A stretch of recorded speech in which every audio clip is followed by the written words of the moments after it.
on to Zack, a guy that has been on this show before, familiar to many of you.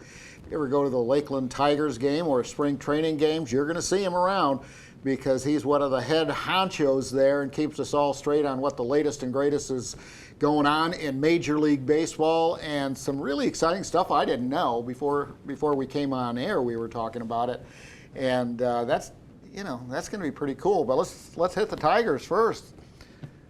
Thank you for having me. It's I hope I live up to that great introduction. Well, I know you've got a fan club out there, and so do I, and even mainly your wife. Yeah. She just, I know I'm at the top of her list. Yeah, absolutely, yeah. Not. Anyway, Zack, before we get into some of the rule experimentation that's going on at Tiger Town, talk about the Flying Tigers a little bit. You've got an exciting, year coming up, and a lot of really neat special events. This is a family-oriented, and if you love baseball, you're going to see some of the top players. In fact, some of the players that have come out into the big leagues have right out of Detroit, right out of Lakeland. It's pretty exciting. Absolutely. It's hard to believe we're about 3 weeks into the second half of our season now, and the team's doing well. It's very young, so we've got the youngest team in the Florida State League. So we've got a lot of young talent. 2 high school draft picks from last year's draft, Jackson Jobe and Isaac Pacheco, playing at 19 at our league. Just a lot of young, exciting talent that is on the cusp of moving up, and you're probably talking about guys that are contribute to the Tigers team in Detroit in the next few years, which is exciting. And you mentioned off the field, our job, right, is to provide that affordable family fun, and we've kind of always been safe, but we've promoted that a little bit more, not only safety and feeling secure inside the ballpark, but also as we've gone through the COVID world and adjusting and becoming more contactless and cashless and more efficient, I think. So we're excited. We put more effort into what we do off the field, right? With we got 2 fireworks shows coming up on Saturday, August 20th and September 4th. We've got a couple Bark in the Park nights. We've got a first responder night coming up next week, so we're excited about that, and then the weekly promotions and specials that have been a staple out at the ballpark. Thirsty Thursday. We've got Thirsty Thursday still in there just for you. Every time we talk in a meeting about, do we need to keep this going? We say, well, I'm going to be seeing Mark Jackson, so I got to tell him this is still going. So, but Sunday brunch, right? And Mark, we appreciate the partnerships and relationships we have in the community. Certainly Polk County Tourism and Sports Marketing, the Board of County Commissioners, the Tourist Development Council, the City of Lakeland.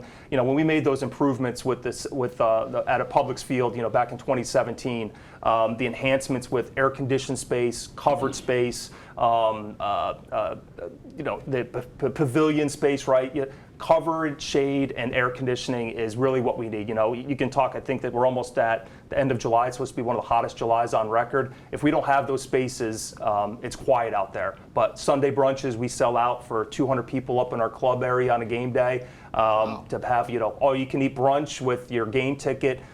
We do nights up there in the 34 club. So to have that space and what our partners provided us out at Publix Field is a world-class entertainment facility and venue right here in Polk County and the city of Lakeland. Wow, that's a lot of fun and interesting things going on right here around the corner. Speaking of Publix Field at Joker Marchant, just recently the MLB Draft was held. And you go back and you look at a lot of the tape. A lot of the MLB teams are at their major league stadiums. You see their draft room and so forth. And Detroit Tigers held it right here. They had their draft room right here in Lakeland at the stadium. So talk a little bit about that, being able to host it and getting that exposure for the hometown team. Absolutely. So what most folks don't realize is beyond spring training and the Flying Tigers. We have year-round presence from Detroit down here in Lakeland, not only with the facilities but the staff. I mean, we've got our player development team that's based out of Lakeland. We have our training team that's based out of Lakeland, strength and conditioning, scouting. And so it makes it easy when you've got the facility that we have, instead of having all of our folks go up to Detroit, like you mentioned, back in your MLB market, to bring everyone down here. And we do workouts for some of these draftees before we draft them out on our field. The data that we're able to collect, not only during games but at the stadium, is invaluable to be able to get on some of these draftees. And so you're right. So we have our war room. We have guys that come in from all over the country, our scouting department, guys that are out there on the streets that are looking at these players. They're in here 2 weeks before the draft, and then the draft itself takes about 4. So you have those personnel that are down here and just evaluating, going over the players that they've seen the last couple years, and it culminates with the draft process and selecting 20 young men into the organization that are hopefully going to make a difference in our organization on the field.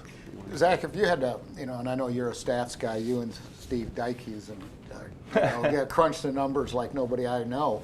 The time somebody gets drafted, the 20 players, say, and on average, what is the time frame it takes to get either to AAA or to the big leagues or to the major?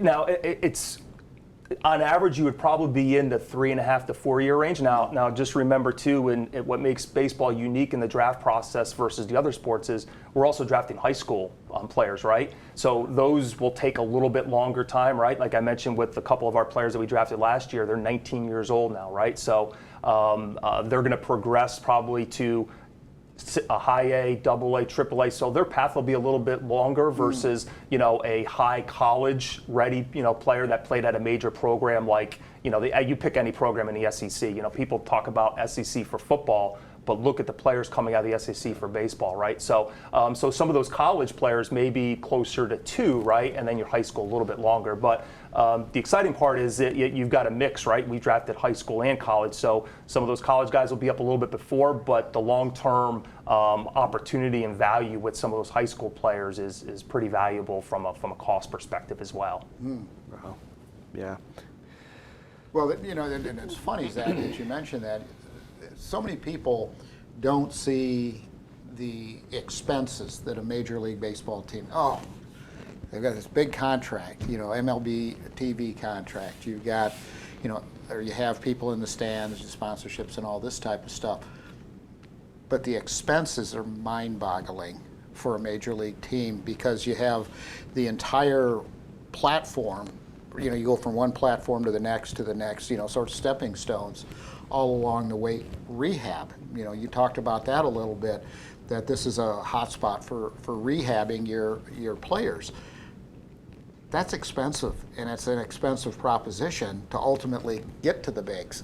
You're right. To look at, when sometimes people will talk about the Rays payroll or some smaller market payroll team, right? And you can look at the major league salaries, right? And you're like, well, why aren't they spending more? And you'll hear sometimes, the money's going into other areas like player development and scouting, right? So you're right, Mark. So being able to have a player development system in place, not only personnel, but the infrastructure, the facilities, the technology now, right? You could spend 6 figures on some of these technological things where players are wearing vests and you're looking at all of the a player's pitching motion, right? So you can determine hey is this something that we need to look at because it's very injury prone, right? So all of those bells and whistles cost some money. Having an academy in the Dominican Republic, right?